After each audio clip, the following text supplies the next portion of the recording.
Dan tema kita pada malam hari ini adalah solusi lunas hutang.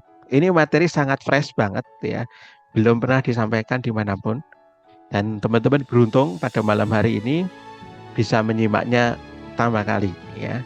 Tidak tahu nanti saya mau ngomong apa gitu ya. Tidak tahu saya nanti ngomong apa gitu ya.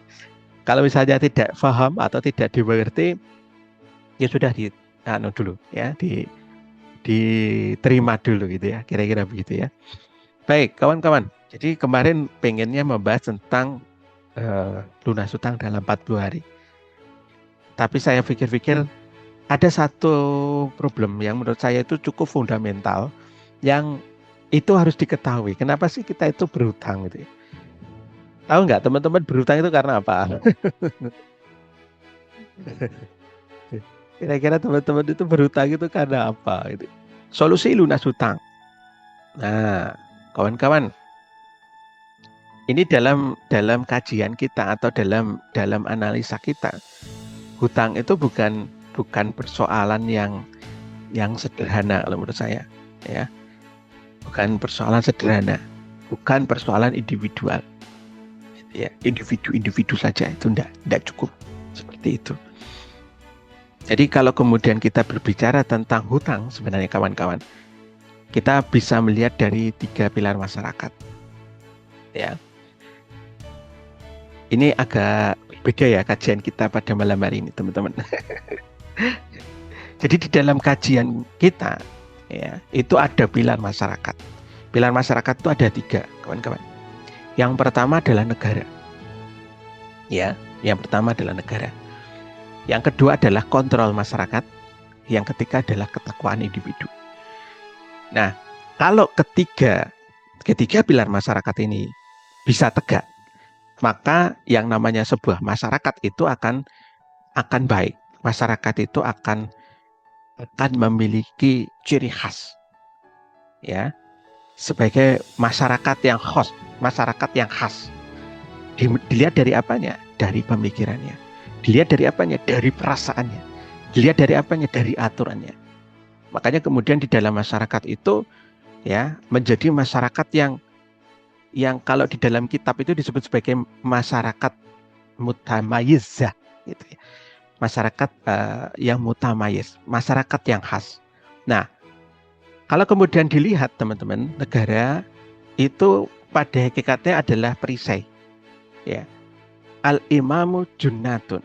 Al-imam itu adalah perisai masyarakat. Ya. Namun yang terjadi adalah negara saat ini itu seolah melakukan pembiaran hutang di tengah-tengah masyarakat. Bahkan negara pun itu memperbanyak hutang.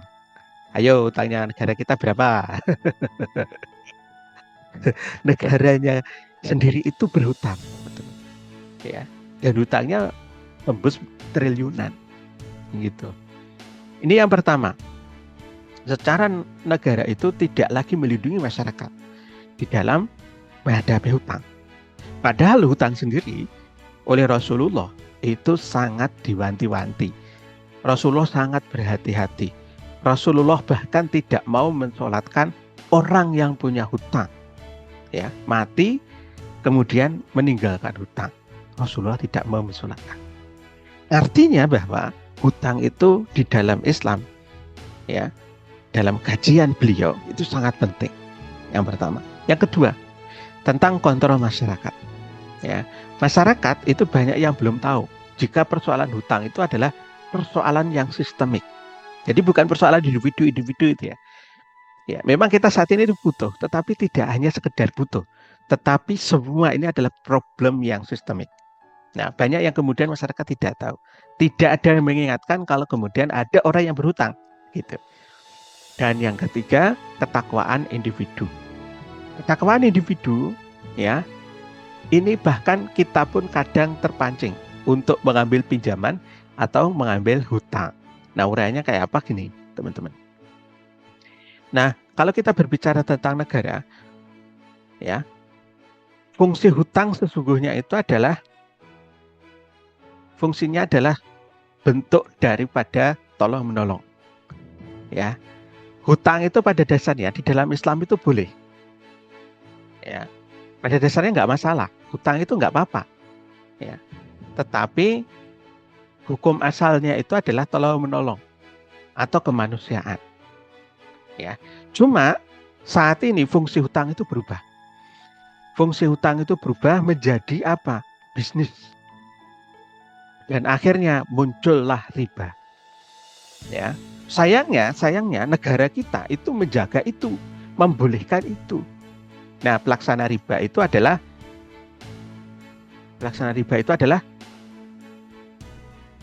apa? Bank. Mohon maaf teman-teman kalau malam hari ini ada yang dari bank atau dari pegawai. Ya. Jadi pelaksana bisnis atau pelaksana tolong-menolong hutang itu akhirnya kemudian diambil oleh bank dan bank itu pengen untung. Gitu kawan-kawan. Akhirnya kemudian dia orang Jawa bilangnya itu menganakkan duit. Jadi dia memperbanyak duit. Disitulah ya sesungguhnya riba itu menjadi berkembang. Dan sayangnya jantung ekonomi saat ini itu disokong oleh dua hal ini teman-teman. Yang namanya bank dan saham. Jadi bank dan saham adalah jantung ekonomi kapitalis. Ya, sehingga kalau kemudian nanti teman-teman melihat ya kondisi kita atau negara kita, itu seringkali negara itu melindungi kalau kemudian ada bank yang pailit. Kawan-kawan masih ingat ya, ada beberapa tahun yang lalu ketika kemudian bank itu dinyatakan bangkrut, malah justru negara menggelontor, uang negara APBN malah digelontor ke sana. Ya, melindungi bank tersebut. Kenapa kawan-kawan seperti itu? Karena itu adalah jantung ekonominya. Jadi fungsi hutang tadi itu berubah, kemudian ditambah lagi adanya jantung ekonomi. Ini dilindungi oleh negara, sehingga kemudian hutang menjadi sesuatu yang lumrah, sesuatu yang wajar di negara kita. Begitu kawan-kawan. Ya. Nah, kemudian yang berikutnya, saya baca komentar nanti ya. Kemudian yang kedua, nah ini kawan-kawan. Teman-teman sepakat boleh, tidak, nggak apa-apa. Ya, tapi saya pengen menyorot pada dua problem atau tiga problem kita seperti ini sebenarnya.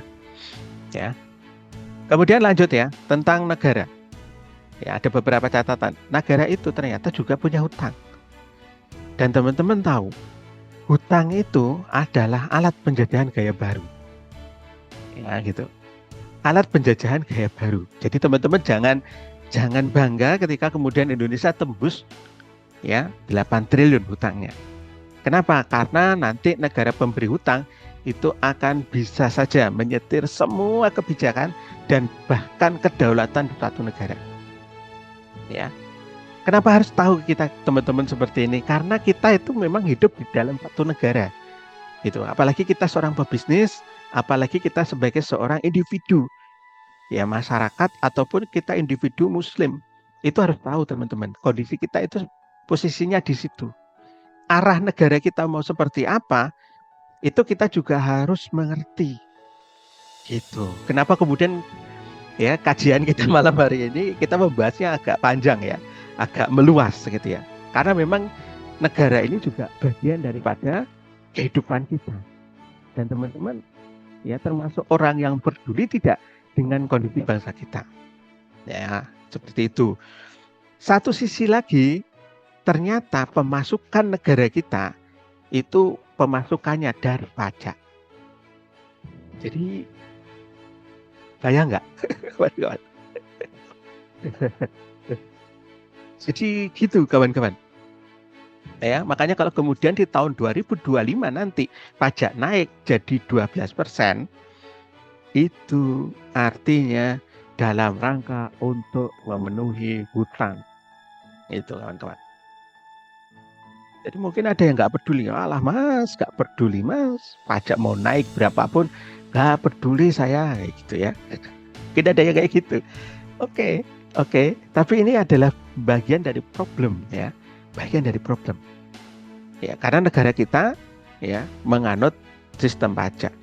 Jadi pemasukannya itu cuma dari pajak. Padahal kalau kemudian nanti kita buka-buka di dalam 8.000 triliun. Ya, 8.000 triliun yang dimiliki oleh negara kita. Saya yang tadi klik selimpet tidak kayaknya. Maaf, terima kasih teman-teman sudah diingatkan. Jadi negara itu yang punya hutang 8 triliun itu gitu ya, itu mau diselesaikan dari pajak.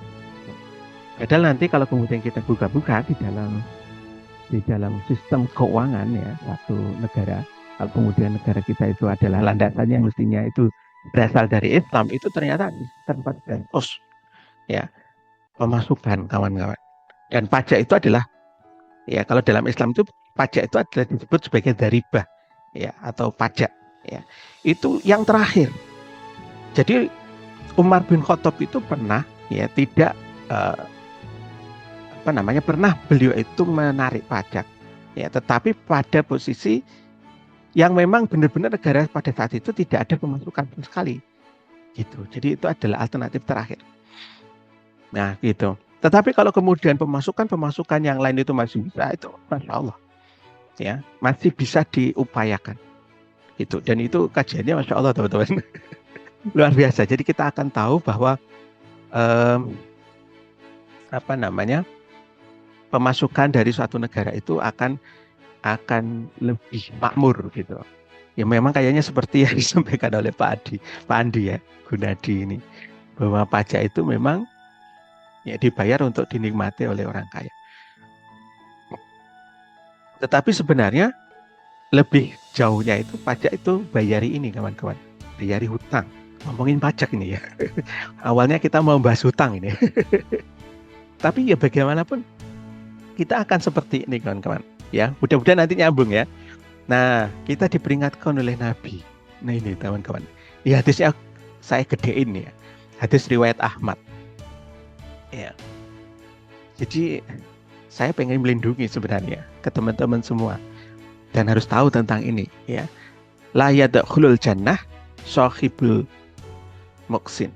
Ya, tidak akan masuk surga penarik pajak. Ya, jadi penarik pajak itu tidak masuk surga. Allahu Akbar, teman-teman harus tahu ini ya. Jadi itu ya kawan-kawan problem berikutnya. Nah ini bagian dari solusi ya, solusi atas hutang riba. Kalau dari Al-Quran bagaimana? Nanti teman-teman bisa buka di dalam surat At-Taubah ya, ayat 60. Kita coba untuk baca terjemahannya aja ya.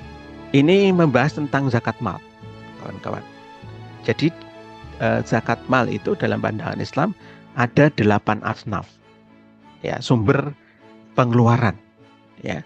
Sesungguhnya zakat itu hanyalah untuk orang-orang fakir. Satu ya, yang pertama orang fakir. 8 ya tadi kita sebut. Yang kedua adalah orang miskin. 3 adalah amil zakat ya. Keempat adalah mu'alaf atau orang yang dilunakkan hatinya untuk memeluk Islam. Kemudian yang kelima itu adalah hamba sahaya ya, memerdekakan hamba sahaya. Kalau sekarang hamba sahaya atau budak itu tidak ada, tapi mereka akan mendapatkan zakat ya. Kemudian yang berikutnya yang saya blok warna kuning ini kawan-kawan, untuk membebaskan orang yang berhutang. Allah. Jadi sebenarnya di dalam Islam itu, di dalam Al-Quran bahkan itu ada solusi. Dengan pendistribusian zakat mal yang benar, itu bisa digunakan untuk membayar hutang. Ya, berarti tadi berapa? Orang fakir 1, 2, 3, 4, mu'alaf 4, ya, hamba sahaya 5, kemudian ghorim, orang yang berhutang 6. Kemudian untuk di jalan Allah atau orang yang dalam perjalanan, Ibnu Sabil yang ke-7. Benar ya? Yang ke-7 adalah untuk di jalan Allah ya, fisabilillah, kemudian Ibnu Sabil yang ke-8. Jadi ada 8 kawan-kawan. Dan ini dikatakan bahwa sebagai kewajiban dari Allah. Allah Maha mengetahui lagi Maha bijaksana. Maha mengetahui dan Maha bijaksana. Dan ini adalah solusi sebenarnya dari Al-Quran. Itu. Jadi pertanyaan dari Kak Nisa tadi yang di depan tadi, ini sebenarnya terjawab kalau kita itu mengamalkan Al-Quran. gitu. Kalau kita mengamalkan Al-Quran, itu terjawab. Kenapa orang-orang yang berhutang itu tidak mendapatkan harta zakat? Nah, itu jadi problem. Ya. Dan sayangnya sampai saat ini kawan-kawan, entah saya yang kurang tahu ya, atau kemudian kajian saya tidak terlalu jauh, atau informasi yang masuk ke dalam saya ke saya ini kurang banyak, ya. Ternyata solusi ini tidak ada di dalam atau belum pernah saya temui di kehidupan masyarakat kita. Bahwa orang yang punya hutang itu dibantu dari zakat. Gitu.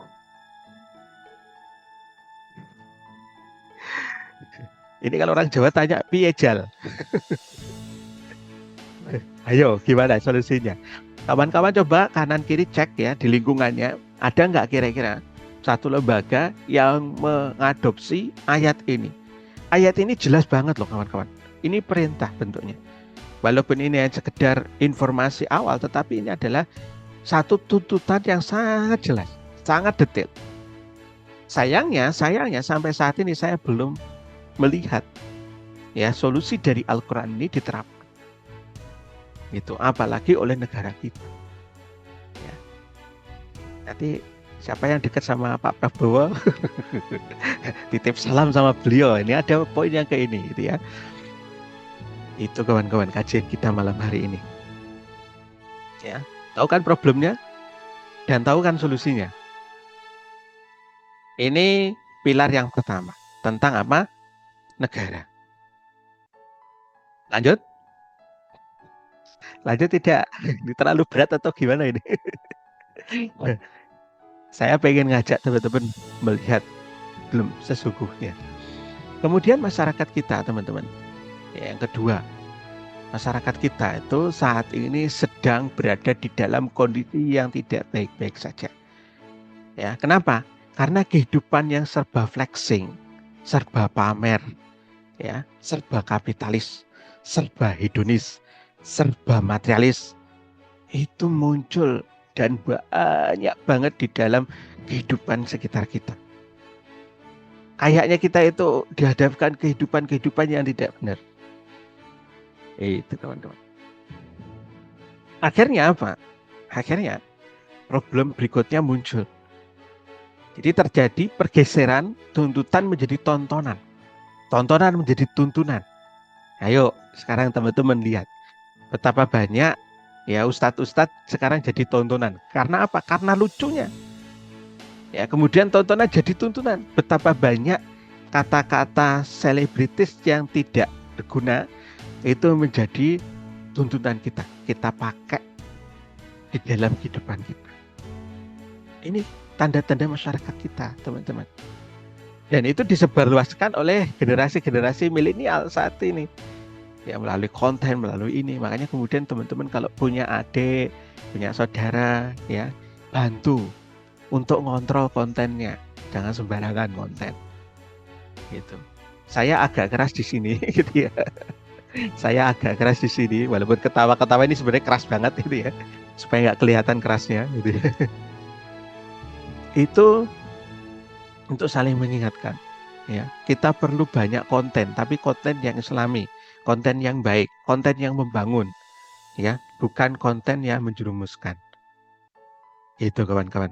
Coba sekarang lihat konten-konten yang dipakai saat ini, konten orang-orang kosong yang malah kemudian menjadi tuntunan, ya. Oke, yang berikutnya yang keempat, standar kebahagiaan. Standar kebahagiaan kita saat ini bisa jadi bukan lagi ridho Allah. Jadi kalau sudah yang namanya bahagia itu kalau punya semuanya, ya kan? Nah, ini yang jadi tantangan bagi kita. Ya. Kemudian standar perbuatan kita juga bukan halal haram lagi. Ini yang akibatkan ya masyarakat kita menjadi kurang peka. Padahal kalau kemudian kita buka-buka di dalam hadis, ya perumpamaan sebuah masyarakat itu seperti ya penumpang kapal. Jadi masyarakat itu ibarat ya berada di dalam satu kapal, ya kapal yang sedang berlabuh begitu, sedang berlayar. Maka kalau kemudian ada orang yang ya penumpang di atas itu sedang kehausan, itu dia tidak boleh melubangi kapal itu. Dan itu harus ada yang mengingatkan, jangan sampai melubangi kapal. Kalau kok sampai kemudian ada yang melubangi kapal, apa yang kemudian terjadi? Kapal tersebut akan tenggelam. Nah, sama dengan masyarakat kita. Tidak hanya dengan berupa maksiat, tidak hanya berupa dosa, tetapi kalau kemudian berupa kehidupan yang serba materialis, teman-teman, akhirnya kemudian apa? Kita perlu mengingatkan, gitu ya.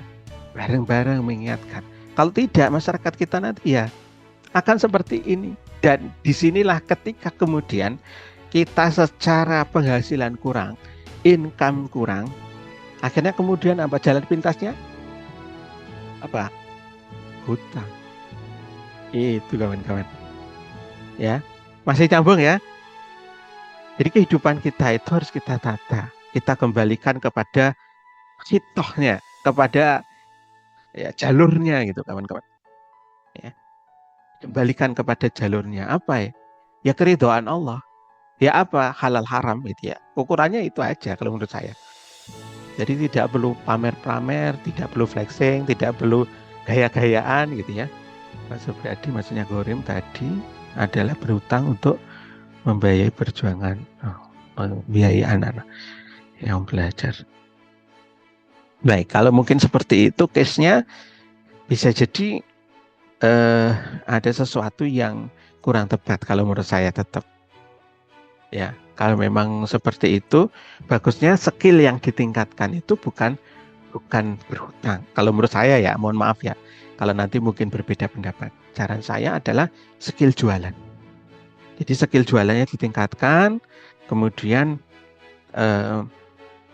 sampai pesantren itu berdaya, sampai pesantren berdaya, ya. Kemudian itu tidak ngutang, gitu kawan-kawan. Kalau saya seperti itu pandangannya. Makanya saya punya impian sebenarnya, punya impian untuk silaturahmi ke seluruh pesantren mungkin, ya, ke ya pesantren-pesantren dimanapun gitu ya, atau kemudian yayasan-yayasan yang punya punya anak didik, punya penghafal Al-Quran dan seterusnya, itu untuk melatih mereka dari skill jualan, ya, skill jualan, dan membekali mereka dengan kemampuan-kemampuan seperti peternakan, kemudian pertanian, ya, seperti itu kawan-kawan, sehingga pesantren itu bisa mandiri dari lahan-lahan yang mereka bangun gitu, ya. Kemudian nanti yang menjual siapa? Ya mereka sendiri. Karena skillnya itu ada, buat toko online gratis saja di Facebook, ya kan, di WA itu ya. Kemudian coba untuk riset market, ya, cari pelanggan di mana. Nah itu tantangan kita sebagai pembelajar digital marketing.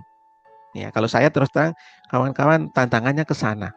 Kalau memang ada yang bersambut suatu saat nanti, kawan-kawan dimanapun berada, kita bareng-bareng bersiar seperti itu. Untuk apa? Untuk ya memberdayakan pesantren-pesantren itu, gitu ya. Itu impian saya sebenarnya. Tapi saya sampaikan di sini. Tapi nggak apa-apa ya. Mudah-mudahan ada yang menyambut. Gitu ya kira-kira. Ini mohon maaf kalau nanti ada sedikit perbedaan. Tapi problem ini akhirnya kemudian masyarakat kita juga acuh tak acuh, menjadi masyarakat yang agak cuek gitu loh kawan-kawan. Akibatnya termasuk mungkin kita, ya. Kemudian yang berikutnya, yang ketiga, individu.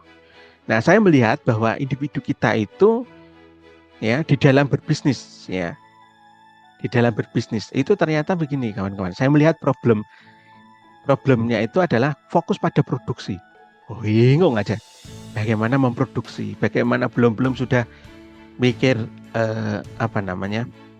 packing gitu ya, biaya packing berapa, kalau kemudian memproduksi 1000 bagaimana dan seterusnya. Kemudian sibuk packing, sibuk sewa ruko, ya, fokusnya itu sewa gudang gitu ya. Kemudian bahkan rekrut karyawan. Kemudian perizinan, tanda kutip ya, perizinan. Bingung aja pokoknya perizinan dulu. Kemudian dan bahkan ada yang mengejar gaya hidup. Maksudnya bisnis itu dijadikan gaya hidup.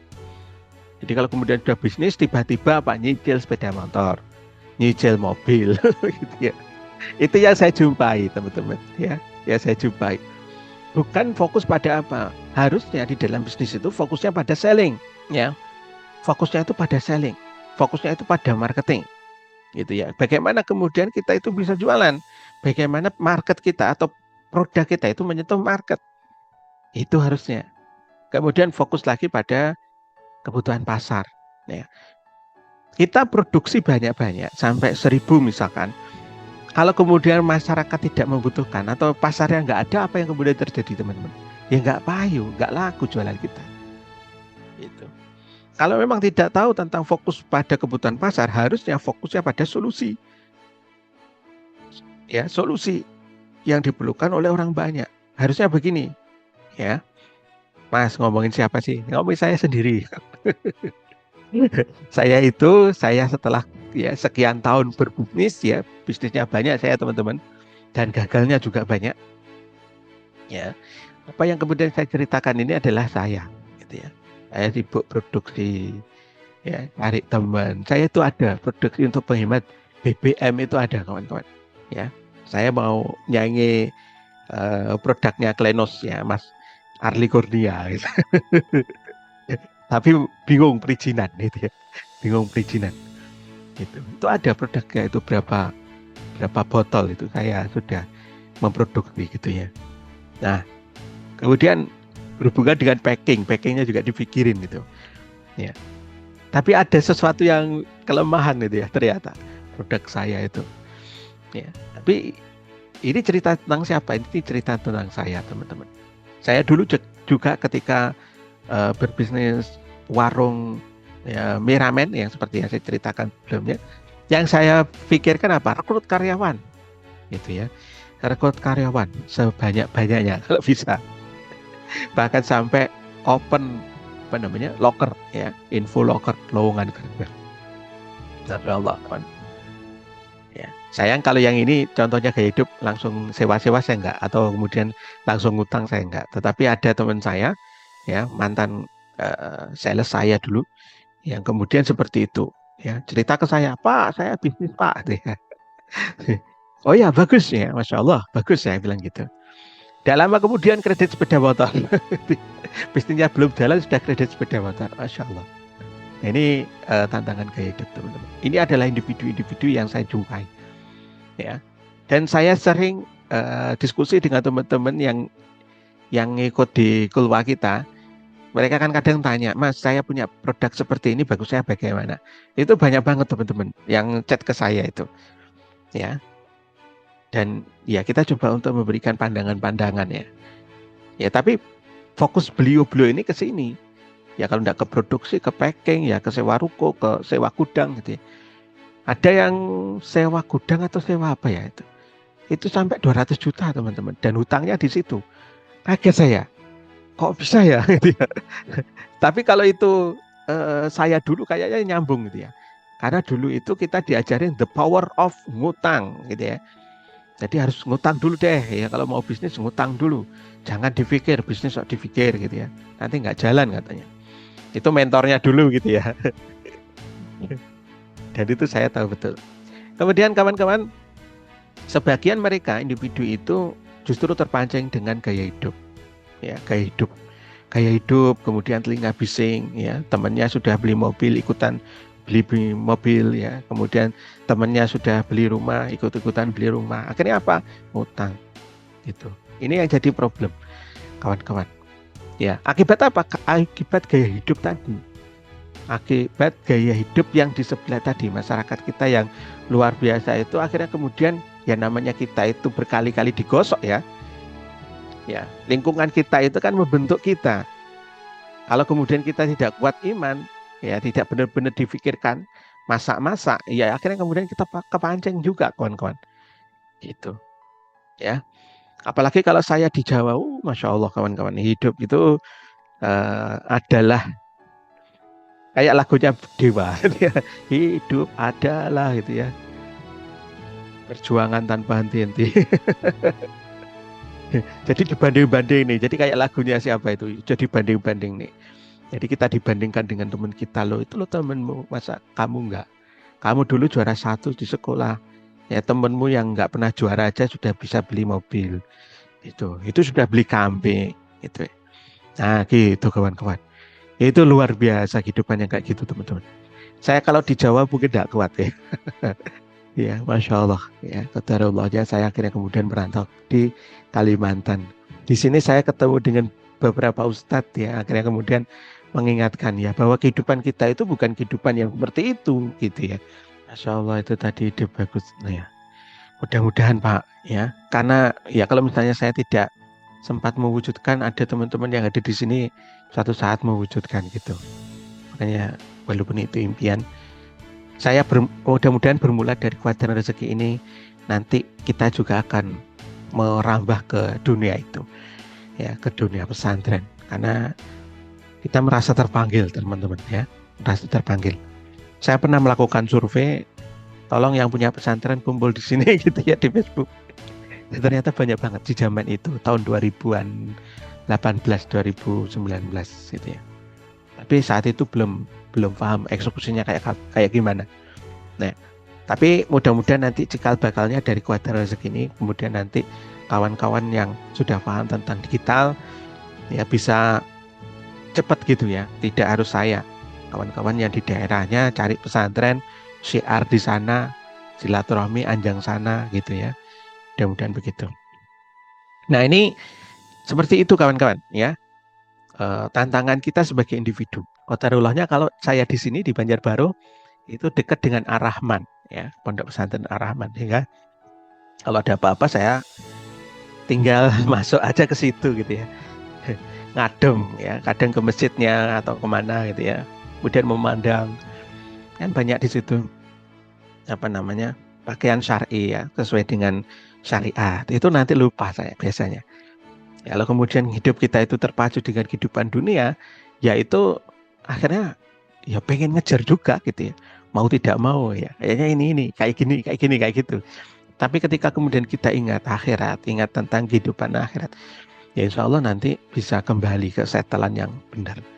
Nah ini saya mengingatkan ini teman-teman, walaupun nanti ada trik-triknya supaya nanti ke depan bisa dapat income besar. Oke.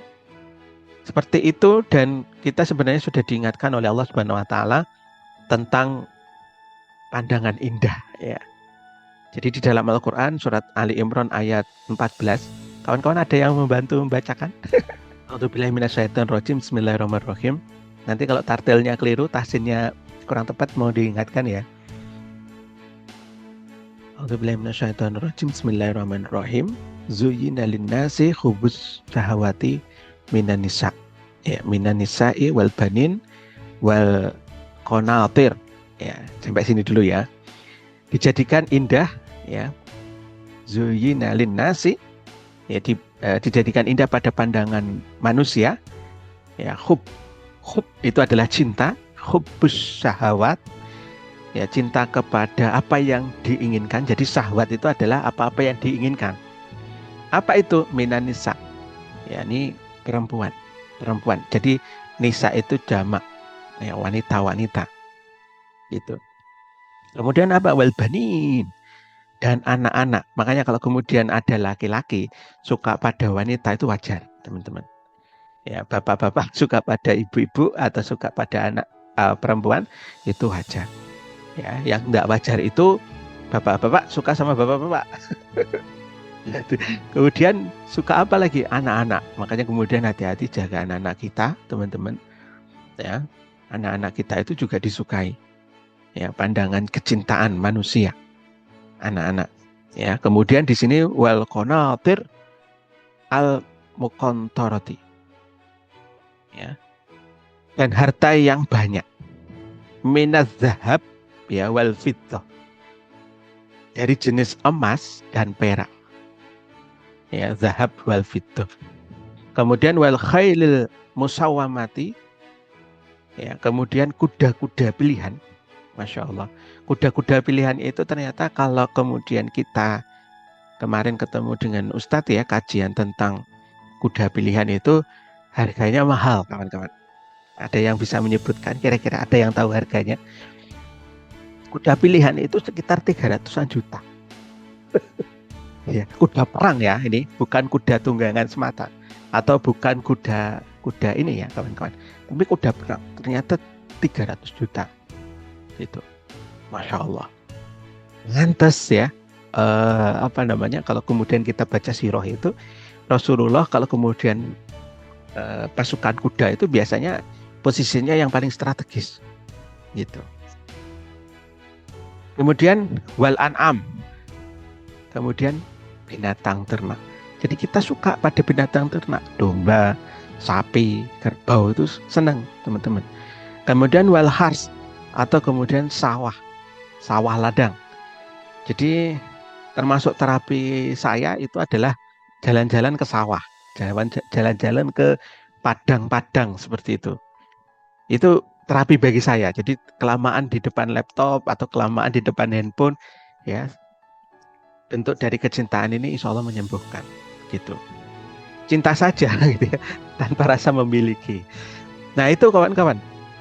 Yuk kemudian ya, karena ini kita sudah diingatkan oleh Allah Subhanahu Wa Taala tentang bahaya-bahaya yang indah itu terhadap dunia, ya maka kita waspada. Apa saja tadi? Wanita, anak-anak, ya, kemudian harta dari emas.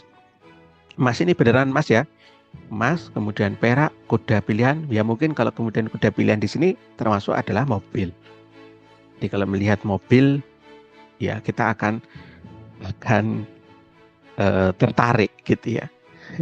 Saya dapat cerita dari Ustadz saya, Ustadz dari ya di sini ya, ketemu dengan beliau itu, beliau cerita ya. Beliau dipinjami oleh jamaahnya, mobilnya itu Mercedes. Masya Allah, jamaahnya punya mobil Mercedes.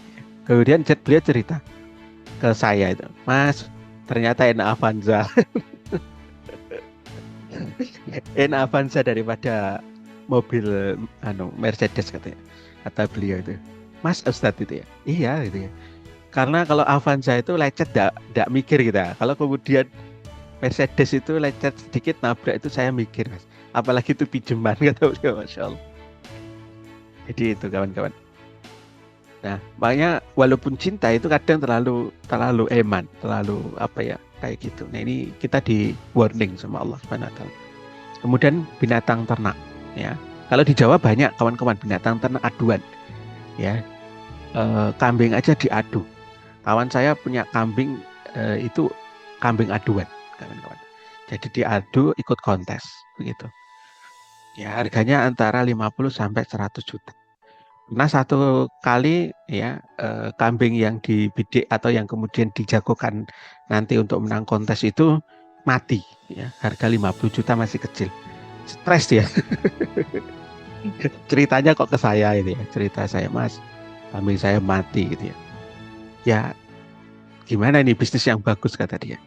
Ya bisnis yang bagus ya terserah kamu, kenapa kamu pilih bisnis yang kayak gitu, saya bilang itu. Jadi itu cerita ya. Tapi ada faktanya, itu ada. Dan ini disebutkan dalam Al-Qur'an. Gitu. Kemudian di sini ada sawah ladang. Nah, di sini juga dikatakan bahwa ini adalah mata'ud dunya, kawan-kawan. Ya, mata'ul hayatid dunya. Jadi ini adalah perhiasan dunia.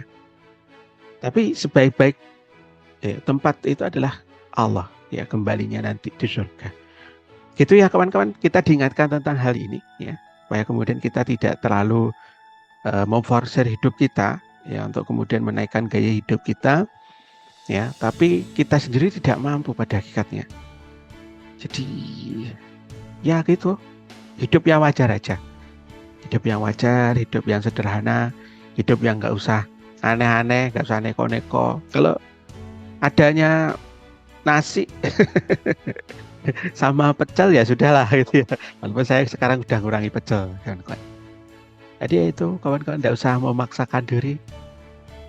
Oke, materi kita itu ya. Jadi penyebab hutang kita itu sebenarnya bukan persoalan pribadi, bahwa saya itu pinjam duit gitu saja selesai. Tetapi problem kita sesungguhnya ya turun dari negara kita. Negara kita, kemudian masyarakat kita, yang akhirnya kemudian kita saat ini juga akhirnya terpancing untuk meminjam duit atau meminjam uang. Entah apa, entah meningkatkan kemampuan bisnis kita atau menyuntik bisnis kita, ya, ataukah kemudian seperti apa. Nah, itu akibatnya karena kita tidak tidak waspada mungkin, atau kemudian tidak mengkaji lebih mendalam, ya akhirnya kemudian kita punya hutang. Karena apa? Karena mungkin bisa jadi bisnisnya tidak jalan. Gitu ya kawan-kawan, itu tentang materi kita. Nah, solusinya bagaimana? Oh, belum ya solusinya. Solusinya belum ternyata. Ini sudah jam 10 waktu Kalimantan. Jadi kalau yang di sini tadi apa? Langkahnya, solusinya kita waspada. Ya, waspada. Dan kita tahu posisinya. Posisi negara kita, terutama kondisi negara kita. Bayangan nanti ke depan kayak apa. Gitu. Kita tidak nakut-nakuti, tetapi kita perlu tahu seperti itu. Karena kehidupan kita tidak disuplai atau tidak diterapkan Islam secara kafah, secara totalitas. Akibatnya kehidupan kita ya seperti ini, menderita, penuh penderitaan. Gitu. Padahal solusinya tentang hutang itu sederhananya ada di dalam Al-Quran. Ya, tapi siapa yang mau menerapkan itu? Itu kawan-kawan. Masya Allah. Kolaborasi di dunia, bertetangga di surga. Ini quote nih. Ustadz Andi, kayaknya Ustadz Andi nih. Kayaknya saya kenal beliau nih. Ya. Kolaborasi di dunia, bertetangga di surga. Ini quote nih malam hari ini. Masya Allah, ini saya screenshot aja. Baik, kawan-kawan, ada kira-kira yang mau didiskusikan? Jadi problem kita begitu, ya. Kalau kemudian kita saat ini sedang dipaksa, sebenarnya kalau saya melihatnya itu teman-teman bukan hanya sekedar terjebak hutang, itu enggak, ya. Tetapi memang tanda kutip dipaksa oleh kehidupan ini untuk punya hutang. Gitu. Cuma beda, kalau saya melihat itu beda begini. Bagi teman-teman seangkatan saya itu hutangnya itu lari ke bisnis. Jadi banyak di antara teman-teman seumuran saya, karena mungkin dulu mentornya sama kali. Di Kuadran Rezeki itu ada juga yang mentornya sama. Jadi ketika sama beliau nih sama-sama on itu rame ngomongin masa lalu. karena mentornya sama, ngajari untuk ngutang gitu ya. Tetapi kalau anak muda itu, kalau untuk yang orang-orang seumuran kita ya sudah berumur lah, saya itu sudah berumur, mungkin teman-teman yang seangkatan saya itu sudah berumur, itu polanya saya melihat begitu. Dari kuadran bisnis atau kuadran rezeki ini ada, saya melihat ketika kita ngadakan sharing-sharing diskusi tentang hutang, itu polanya begitu. Jadi orang-orang yang di umuran saya itu hutangnya itu karena bisnis, karena berbisnis, kemudian bisnisnya itu mandek. Akhirnya kemudian tidak bisa menutup sampai ke angsuran, akhirnya kemudian nanggung gitu ya, apa istilahnya, ada beban hutang, amanah hutang.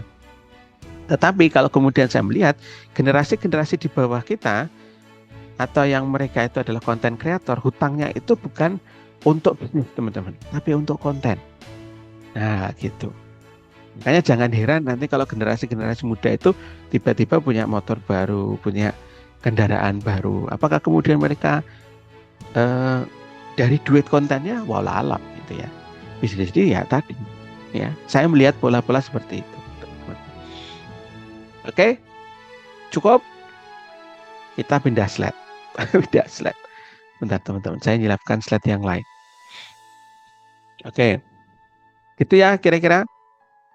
Ada yang didiskusikan enggak ini? Paham ya mudah-mudahan bahwa problem kita itu begitu.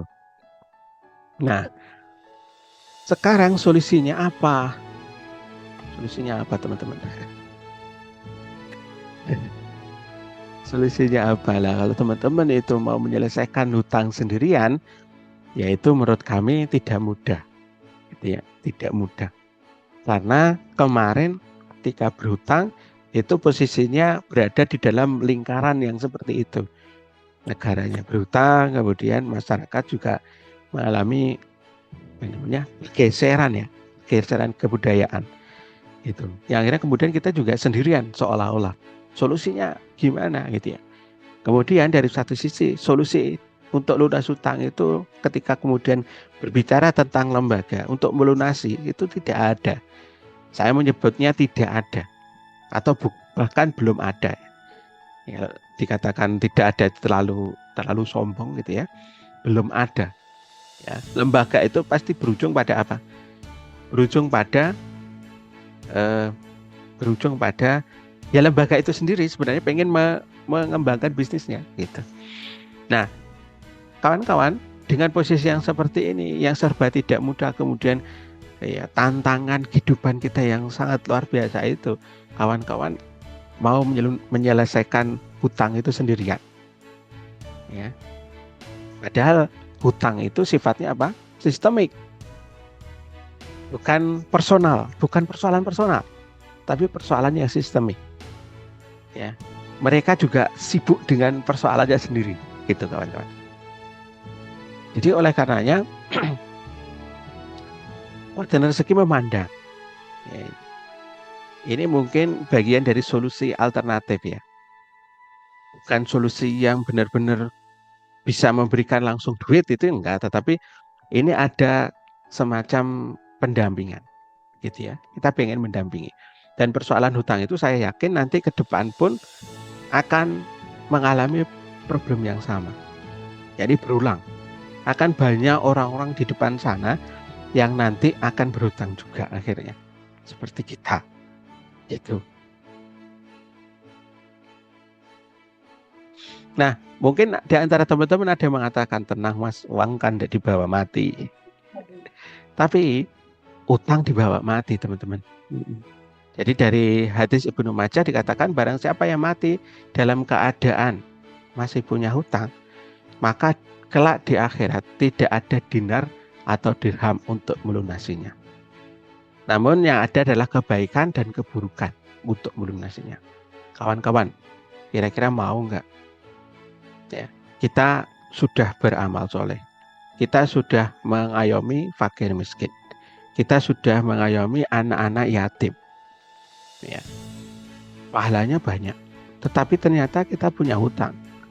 Kita sudah sholat jamaah di masjid, kita sudah menjaga tahajud kita sudah menjaga puasa sunnah kita, tetapi gara-gara hutang tidak terbayar, ya, tidak terbayar, maka kemudian kebaikan-kebaikan kita itu kita bayarkan untuk orang-orang yang mengutangi kita, dan keburukan-keburukan dia itu dilimpahkan kepada kita.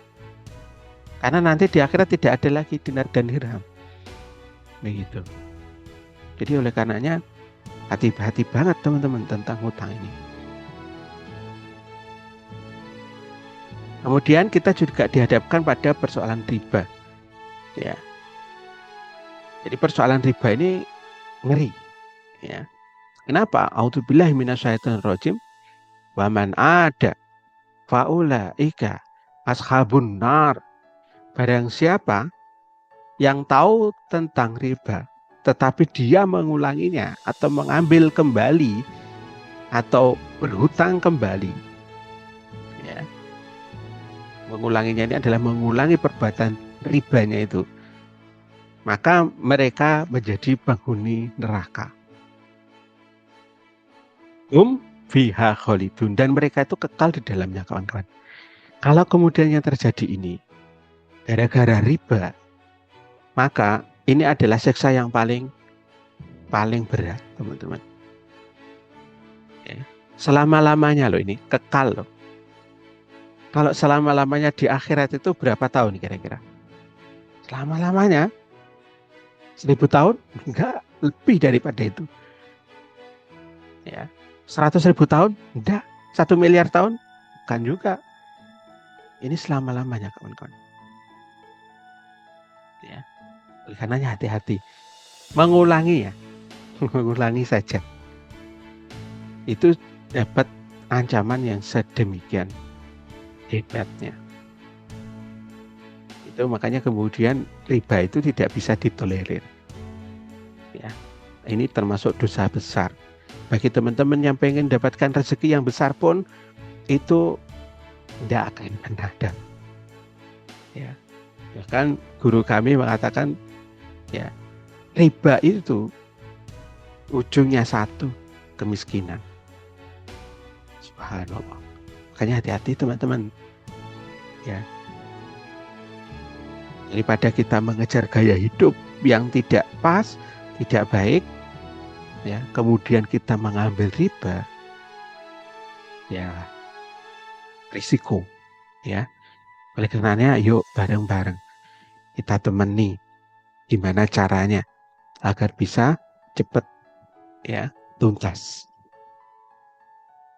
Nah, dari sini kita mengadakan mentoring, kawan-kawan.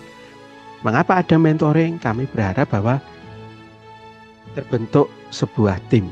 Tim ini singkatan, ya, TIAM, ya, Together Everyone Achieve Miracle. Tidak tahu ini terjemahan dalam bahasa Inggrisnya benar atau tidak itu, ya. Tapi kami berharap bahwa orang-orang yang ikuti mentoring itu nanti mendapatkan keajaiban. Begitu. Kita coba untuk mengemas sedemikian rupa mentoring kita, jika kemudian teman-teman bisa melunasinya. Ya. Kemudian kita sebenarnya sudah diingatkan oleh Allah Subhanahu wa taala di dalam surat Nuh ayat 10 sampai 12 bahwa sebenarnya rezeki dari Allah itu bagaikan air bah. Jadi banyak, deras, turun, ya, ke bawah, dan semua hambanya, semua makhluknya itu akan mendapatkan rezeki tanpa terkecuali. Ya, itu pasti akan mendapatkan rezeki. Hanya orang-orang tertentu yang tidak mendapatkannya. Siapakah mereka? Mereka yang masih punya dosa. Itu kawan-kawan. Jadi ini ada semacam penyemangat, ya, kabar gembira bagi kita. Ya, oleh karenanya kita harus husnudzan billah kepada Allah, bertawakal kepada Allah, bahwa Allah sebenarnya memberikan rezeki yang luar biasa, bagaikan air bah. Gitu. Hanya jangan sampai kita menolaknya. Nah, kalau kemudian kita berbicara perisai atau berbicara menolak tadi, itu hubungannya sama dosa, kawan-kawan. Dosa itu nanti kalau kita kaji secara detail gitu, ya, dosa itu ada 5, ya. Ini bukan Pancasila, Pancasila 5 itu, ya, bukan. Dosa, macam-macam dosa 5 itu, ya, bukan begitu. Ini hanya untuk mempermudah aja, kawan-kawan. Hanya untuk mempermudah. Kalau menurut saya ini agak mudah dalam memahaminya. Jadi ada dosa-dosa, kalau kita ingin mendapatkan rezeki besar dari Allah Subhanahu wa taala, ya, kita harus terhindar dari dosa-dosa itu sebisanya. Ya, karena ini nanti akan menutup rezeki kita. Yang pertama adalah dosa yang diakibatkan dimensi 1 atau dosa dimensi 1, yakni adalah dosa akibat pelanggaran kita, ya, saat kita berhubungan dengan Allah Subhanahu wa taala. Yang mencakup apa? Akidah dan ibadah. Akidah dan ibadah. Akidah itu ya akidah kita. Akidah kita harus lurus, teman-teman. Ya, harus lurus, harus benar. Iman kita juga harus benar. 100% yakin kepada Allah. Allah yang memberikan kita semua rezeki, Allah yang memberikan kita semua kehidupan ini, itu harus benar, ya. 100%. Ya, keimanan kita itu harus bulat 100%. Tidak boleh ada satu keraguan sedikit pun. Ya, tasdiqul jazm al mutabiqul waqi' andalil, gitu, ya. Jadi kita pembuktian kita itu, pembenarannya itu sifatnya pasti dan diiringi oleh fakta dan dalil, gitu. Kemudian ibadah kita itu ada ibadah kayak sholat, ya, zakat, puasa, gitu, ya, haji. Itu harus benar juga, jangan ada campuran-campurannya. Jadi ibadah kita itu adalah tauqifi, kawan-kawan. Tauqifi itu apa yang kemudian dijelaskan oleh Allah, ya sudah, begitu kita praktek. Jangan nambah-nambah, ya. Kemudian yang berikutnya dimensi 2, dosa dimensi 2. Dosa diakibatkan oleh hubungan kita sendiri, ya, yang cakupannya itu meliputi akhlak. Akhlak itu apa? Amanah. Ya, kita tidak amanah gitu ya. Kita tidak jujur misalnya kayak gitu. Itu termasuk dosa, kawan-kawan. Ya. Kemudian kalau berbohong, kalau berbicara berbohong, itu dosa, kawan-kawan. Ya, kalau nanti di dalam berbisnis kita melakukan tadlis, ya, penipuan, itu juga nggak boleh, gitu ya. Walaupun kita mengatasnamakan copywriting. Makanya kalau kemudian saya membuat copywriting itu yang paling berbahaya itu apa? Tadlis penyesatan, gitu. Makanya sempat dievaluasi ya. Kenapa kemudian responnya itu kita dikatakan sebagai ponzi, gitu ya. Berarti ada copywriting yang tidak tepat, gitu ya. Jadi itu bagian dari akhlak ya. Walaupun kita itu pengen yang mengatakan bahwa produk kita itu adalah produk yang laris, tapi jangan sampai kemudian kita melakukan tadlis. Kemudian yang berikutnya lagi adalah makanan. Ya, kalau kemudian nanti kita kaji ini banyak ya. Ya, termasuk Hoben Vaski kayak gitu ya. Melakukan ijon gitu ya. Kalau kemudian dalam prakteknya itu bisa juga di dalam bisnis itu kayak kita itu nyegat pasar. Gitu ya, nyegat pasar itu nggak boleh kawan-kawan ternyata. Jadi contohnya misalnya kita mau ke pasar apa namanya Sidomampir, maksudnya Sidomampir mana? Mau ke pasar lah intinya itu ya. Kemudian kita mencegat calon pembeli kita itu di perbatasan desa. Karena si penjual itu tidak tahu tentang harga, kita langsung tembak dia. Ya, tembak harganya sekian itu ya. Kemudian nanti kita masuk ke pasar, harganya sudah kita naikkan sekian kali lipat. Itu nggak boleh kawan-kawan yang kayak gitu. Ya, hati-hati. Ya nanti kalau kemudian kita belajar tentang fikih muamalah banyak sebenarnya ya. Yang kayak gitu harus diperhatikan. Kemudian makanan juga harus diperhatikan ya teman-teman. Jangan sampai kemudian kita mendapatkan asupan yang haram. Ya. Makanan-makanan yang kayaknya istilahnya itu Korea gitu ya. Istilah mana lagi Jepang gitu ya. Karena tidak tahu artinya apa, akhirnya kemudian termakan makanan yang tidak halal. Hati-hati. Kemudian minuman juga begitu. Ini adalah pelanggaran terhadap diri kita sendiri ya. Walaupun sebenarnya sudah dijelaskan oleh syariat. Kemudian yang ketiga, dosa yang perlu diwaspadai adalah dosa dimensi 3. Dosa diakibatkan pelanggaran yang ya kita itu melakukan interaksi dengan orang lain. Contohnya dalam berbisnis, kemudian kita menyinggung perasaannya, menyalahi akad, itu nggak boleh kawan-kawan. Hati-hati banget. Ya, kemudian dalam ekonomi juga begitu, di dalam pendidikan juga begitu, budaya juga begitu. Ya. Kemudian yang berikutnya ini pengembangan.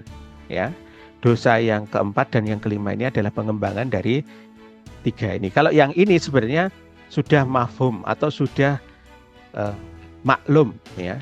Maklumun minad-dini bidarurah gitu ya. Adalah sesuatu yang sebenarnya kita sebagai seorang muslim itu sudah gitu ya gitu ya. Hubungannya dengan Allah itu pelanggaran terhadap hablum minallah. Kemudian ini berhubungan dengan akhlak, ini hablum minannas, hubungan kita dengan manusia yang lain. Nah, ini dari 3 ini muncul 2 ini. Gitu. Ini adalah turunan sebenarnya. Ya. Yang keempat adalah dosa jariyah. Dosa jariyah apa? Dosa yang diakibatkan oleh aktivitas ya. Tanda kutip ya kawan-kawan, karena ini saya menjumpai sebagian besar itu terjadi di sosial media. Ya, akibat aktivitas sosial media. Jadi mungkin kita pernah posting foto yang tidak menutup aurat ya. Kemudian foto dengan perempuan, misalnya kalau yang laki-laki. Ya, foto dengan laki-laki kalau yang perempuan gitu ya. Kemudian tidak pernah di-delete. Ya, tidak pernah di-delete. Dan kemudian ini ditonton oleh semikian banyak mata di generasi antar generasi. Maka ini akan menjadi dosa jariyah. Ya, dosa ya mungkin kita pada waktu itu tidak tahu tentang hukumnya sehingga posting sembarangan.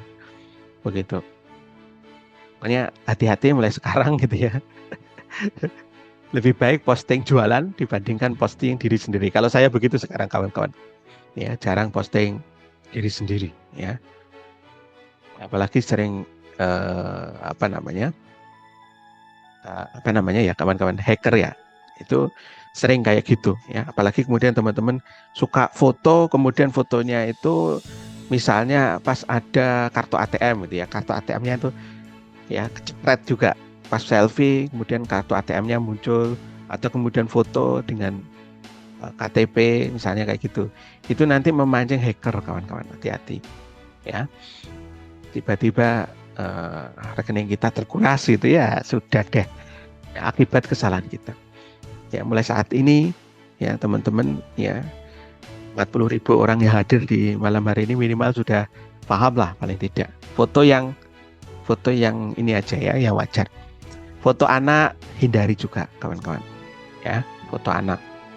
Ya, foto ya mungkin anak kita lucu, anak kita pas cantik-cantiknya, ya pas manja-manjanya, pas lucu-lucunya. Ya sudah, jangan disimpan di Facebook ya. Bisa jadi ada orang-orang yang tidak bertanggung jawab. Kemudian yang berikutnya, dosa yang paling tidak dimengerti. Yang tidak dimengerti adalah dosa investasi. Ya, dosa investasi ini adalah dosa diakibatkan karena terabaikannya fardu kifayah. Jadi di dalam Islam itu kalau berbicara tentang fardu, itu fardu ada dua, kawan-kawan. Fardu ain dan fardu kifayah. Nah, fardu ain itu mau tidak mau kita sendiri itu yang melaksanakan kalau itu merupakan perintah dari Allah Subhanahu wa taala. Nah, fardu kifayah itu adalah perintah Allah yang dituntut oleh Allah kesempurnaan pelaksanaannya. Nah, gitu.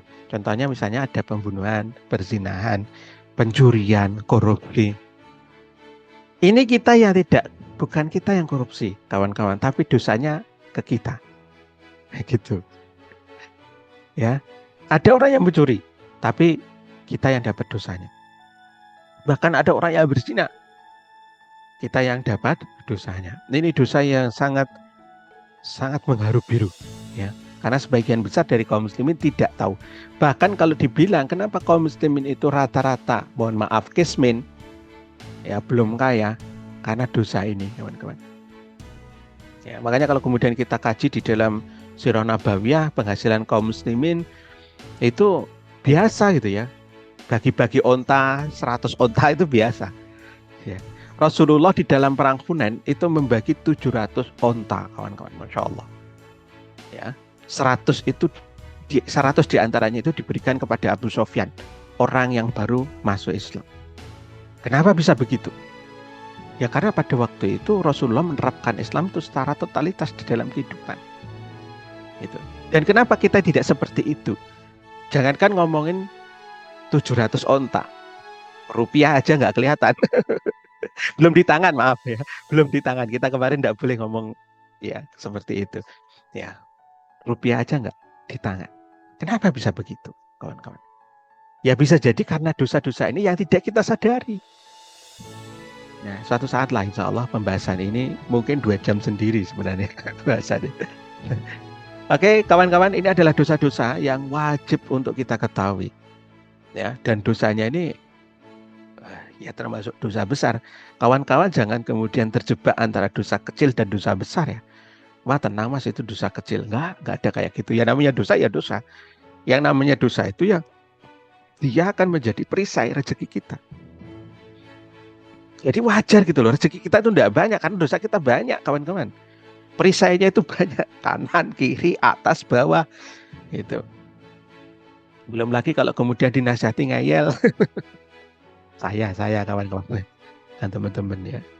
Nah itu kira-kira kawan-kawan, hati-hati terhadap dosa. Kemudian yang berikutnya ya, agar kemudian kita menjemput rezeki yang besar itu adalah dengan amal terbaik, kawan-kawan. Amal terbaik. Nah, tahu nggak amal terbaik kita apa? Nah itu yang jadi PR kita juga. Nah di dalam keadaan rezeki ini ada alternatif solusi. Alternatif solusi untuk lunas hutang kita itu adalah cukup 3 langkah ini. Join, belajar, dan siar. Join, belajar, dan siar. Sehingga kemudian dari sini teman-teman punya potensi hingga 100 juta. Kayak gitu kawan-kawan. Nah, siapa yang minat, siapa yang mau. Dan kita akan belajar tentang daya ungkit rezeki. Sebagian besar saya melihat kenapa kemudian bisnisnya itu jadi tidak berhasil, mungkin karena 3 hal ini kawan-kawan. Belum ada mentor, ya ilmunya tidak total, kemudian tidak ada komunitas untuk saling mengingatkan. 3 hal ini yang akhirnya kemudian bisnisnya teman-teman bisa berantakan, termasuk saya kawan-kawan. Maka Kuadran Rezeki ya mengadakan program lunas utang untuk belajar tentang step by step bagaimana langkah-langkah melunasi utang. Saya tidak jualan teman-teman, ya saya hanya menawarkan pendampingan, ya seperti itu. Nah pendampingan kita adalah bagaimana bisa teman-teman bisa lunas utang.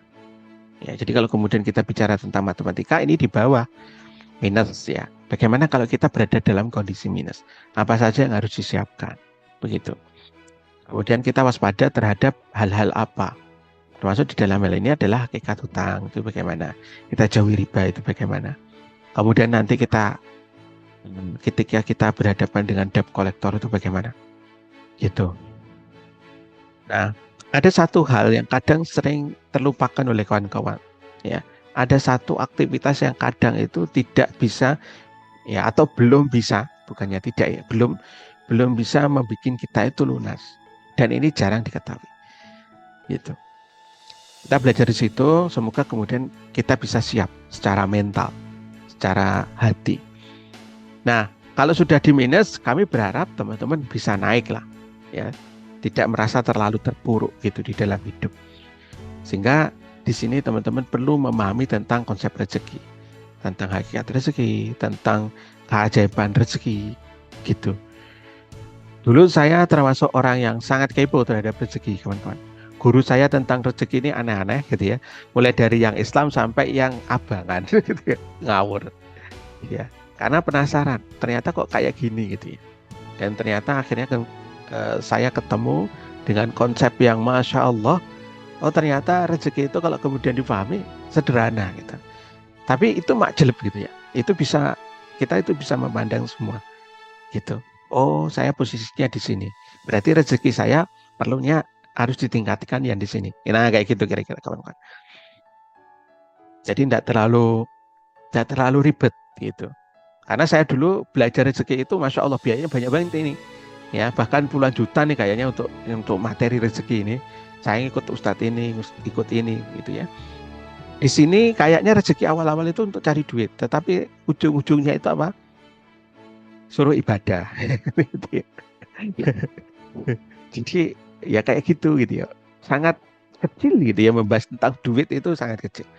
Nah, kita juga sebagai muslim atau mungkin sebagai orang Indonesia itu perlu memahami tentang duit teman-teman. Jangan kemudian nanti matre mas gitu ya, enggak.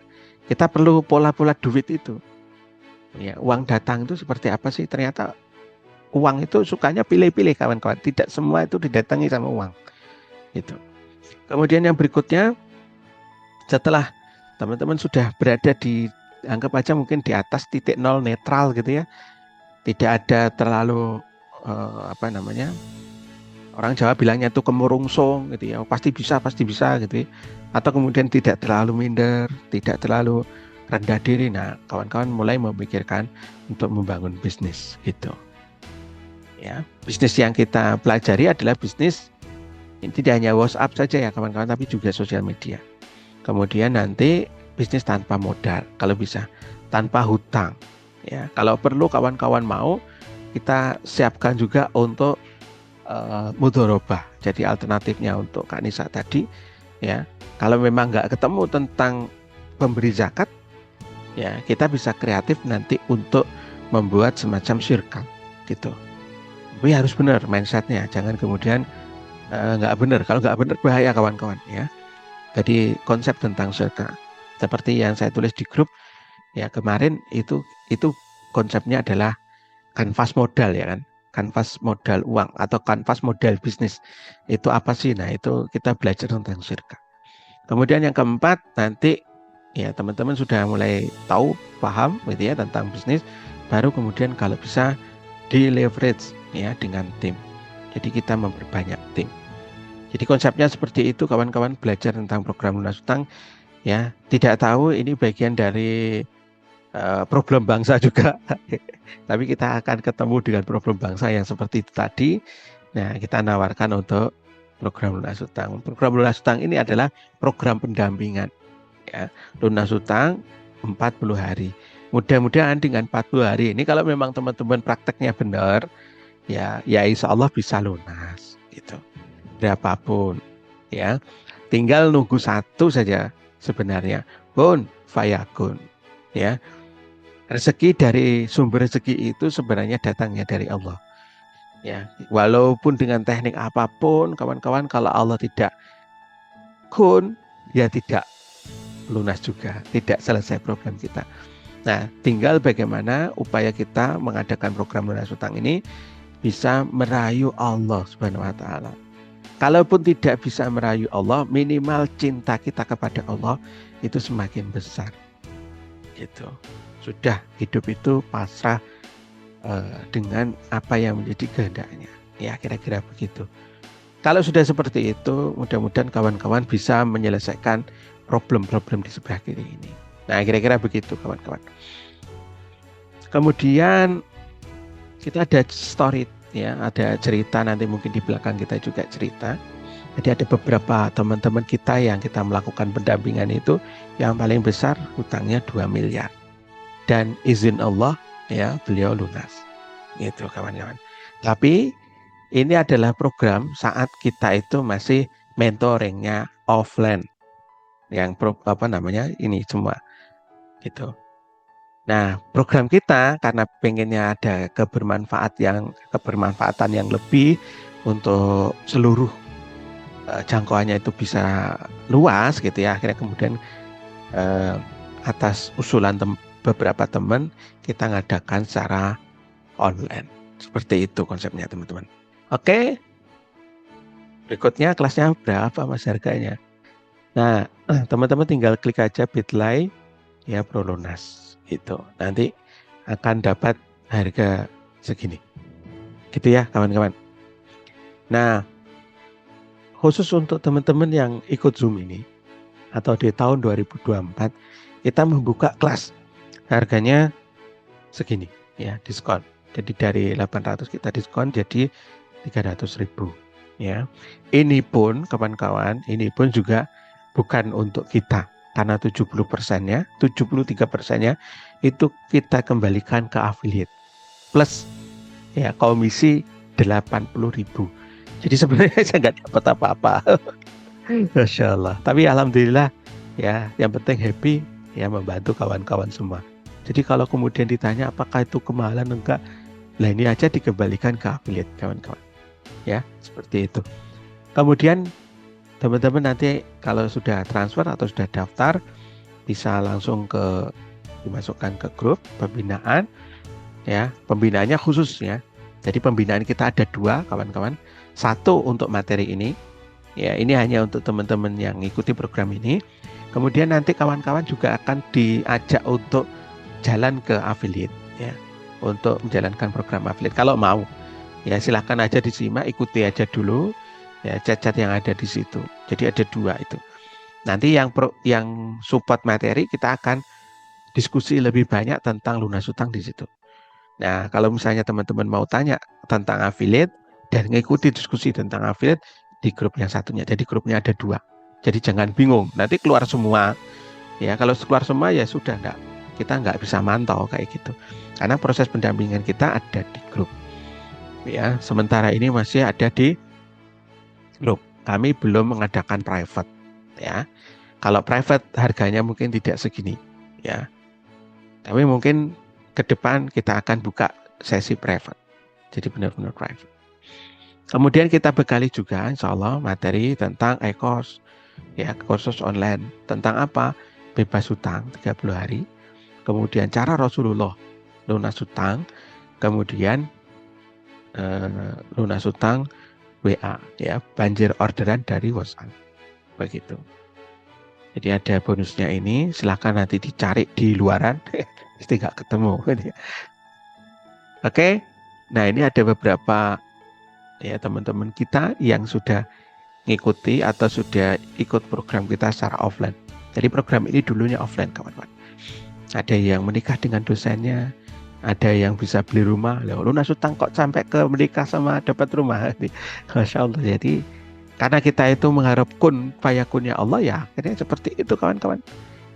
Ya, karena kebetulan beliau ini yang didampingi tidak punya utang. Gitu ya. Ada sih ya yang punya utang, tetapi tidak terlalu banyak. Gitu. Kemudian ada yang puluhan juta, ada yang 2 miliar. Nah gitu. Yang 2 miliar ini Masya Allah banyak cerita. Nanti kita akan sharingkan nanti ketika kawan-kawan sudah join di program kita. Mungkin itu aja teman-teman, materi kita sudah cukup. Dan ini juga mungkin penawaran kita yang terakhir melalui Zoom. Mungkin kalau teman-teman masih ada yang di grup, kita akan tawari lagi. Tapi kalau misalnya sudah ditutup, ya kita tidak akan buka dalam beberapa bulan ke depan. Gitu. Jadi kelas kita ini atau pendampingan lunas utang ini akan benar-benar kita fokuskan untuk yang sudah terdaftar. Ya. Jadi kalau misalnya kawan-kawan pengen lunas atau pengen pendampingan, kemudian bareng-bareng praktek, siap praktek, ya, dengan seperti itu, ya insya Allah kita temani, ya, seperti itu, kira-kira.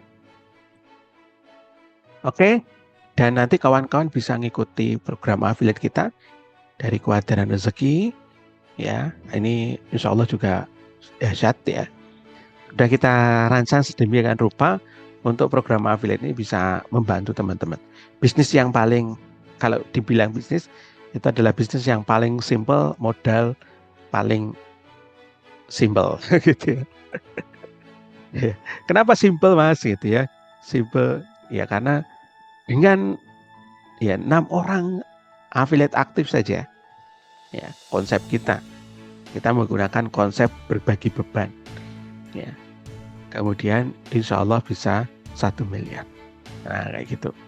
Jadi kita punya master plan teman-teman, ya affiliate kita itu program kita ngajak atau mereferensikan, bukan ngajak ya, mereferensikan, karena kita cuma berbagi link. Berbagi link itu kan gampang, ya. Orang mau ngeklik atau tidak kan kembali kepada dia. Tapi kita tidak perlu rayu-rayu, ayo Mas ikut, ayo Mas gitu ya, enggak, kawan-kawan. Cukup berbagi link saja, ya. Kalau ada affiliate aktif 6 orang saja, ya, boom, 1 miliar. Begitu. Kita ada hitung-hitungannya. Ya, hitung-hitungan tentang ini akan kita berdetail nanti di dalam bimbingan, kawan-kawan. Di dalam bimbingan private atau bimbingan mentoring tim, ya, seperti itu. Jadi 6 orang saja. Nah, kalau kemudian kita berbicara tentang customer journey, ya, kawan-kawan cuma fokus di langkah 1. Apa? Bagaimana bisa membagikan link ke 1 orang saja atau ke database-nya saja, gitu. Selebihnya teman-teman edukasi, penawaran, Zoom dan seterusnya, mentoring itu diserahkan kepada Kuadran Rezeki. Jadi teman-teman cuma berbagi link. Ya, konsep affiliate-nya begitu. Tidak perlu menawarkan, tidak perlu jualan, gitu ya. Teman-teman masih bisa fokus di dalam kehidupannya, di dalam bisnisnya, ya. Oh ya, satu lagi, ya, per bulan ini, ya, insya Allah kita ada program baru namanya cashback 40%. Coba nanti di vendor affiliate mana, gitu ya, yang bisa ngasih cashback 40%. Dan di Kuadran Rezeki ini untuk teman-teman semua. Jadi teman-teman, ya insya Allah tidak ada ruginya ketika gabung, ya, di Kuadran Rezeki. Dan nanti, ya, apabila kemudian tarik untuk gabung atau belajar di kelas yang lain, kita kan ada beberapa kelas. Nah, teman-teman dapat diskon sampai 40%. Gitu. Asik apa asik? Khusus yang teman-teman sudah premium. Kalau yang belum premium belum dapat cashback. Untuk pembelian pertama tidak dapat cashback. Tapi pembelian, ya, produk berikutnya baru teman-teman akan mendapatkan cashback. Gitu ya, 40%. Dan ini akan kita transfer kepada teman-teman semua. Itu dulu yang bisa kita bagikan, kawan-kawan. Terima kasih sudah menyimak sampai di detik ini. Dan bagi teman-teman yang pengen mendapatkan e-book kita yang di awal tadi, silahkan chat saya. Ya, nanti mungkin responnya tidak terlalu cepat ya, mohon maaf ya. Tapi insya Allah akan kita kirimkan e-booknya. Kemudian bagi teman-teman yang sudah siap untuk bergabung dengan kita, ya, dengan belajar program lunas utang ini, semoga dimudahkan jalannya. Niatkan saja untuk mengharapkan ridha Allah, gitu ya, dan ditunjuki jalan kembali begitu. Sehingga kemudian nanti saya doakan kawan-kawan semuanya itu sebelum ya berpulang ya, kehadirat Allah Subhanahu wa taala sudah lunas semuanya. Itu dulu yang bisa kita bagikan. Terakhir kalau ada yang mau ditanyakan silakan. Kalau nggak ada, sementara kita cukupkan. Selamat malam, selamat istirahat, selamat bersenang-senang, selamat liburan. Dan mudah-mudahan saya doakan juga bisa sholat malam. Itu dulu kawan-kawan semua. Mohon maaf dari awal sampai akhir. Ihdinas shiratal mustaqim. Kita tutup dengan istighfar 3 kali dan doa penutup majelis.